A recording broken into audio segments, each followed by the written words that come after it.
Le budget de l'Europe chaque année, c'est plus de 140 milliards d'euros. Ça semble beaucoup, mais rapporté aux 28 pays membres, ça n'est pas vraiment le cas.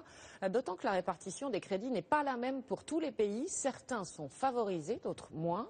Nous retrouvons en direct de Bruxelles François Baudonnet. François, bonjour. Qui sont les grands gagnants ? Eh bien, les pays qui reçoivent plus de l'Europe qu'ils ne versent à l'Europe, les gagnants, si on peut dire, ce sont bien sûr les pays les plus pauvres et que les autres aident financièrement. Alors, la capitale qui touche le plus de subventions, on vient de le voir, c'est Varsovie. Ensuite, on trouve le Portugal, la Grèce et l'Espagne. Alors, mathématiquement, il faut donc qu'il y ait aussi des États qui donnent plus qu'ils ne reçoivent.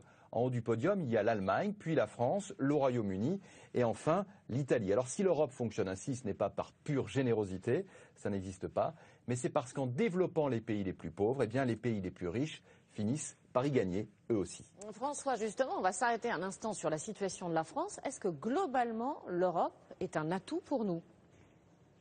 Oui, alors la France a une particularité, elle est dopée aux aides agricoles. Nous sommes le premier pays bénéficiaire de la fameuse PAC. Nous touchons près de 10 milliards d'euros chaque année. Et d'ailleurs, ce qu'il faut savoir, c'est que sur 100 euros que les Français versent à l'Europe, eh bien, ils en reçoivent 66 en retour en subvention de Bruxelles. Donc l'Europe nous coûte, oui, mais elle nous rapporte aussi. Merci à vous, François. Vous étiez en direct de Bruxelles.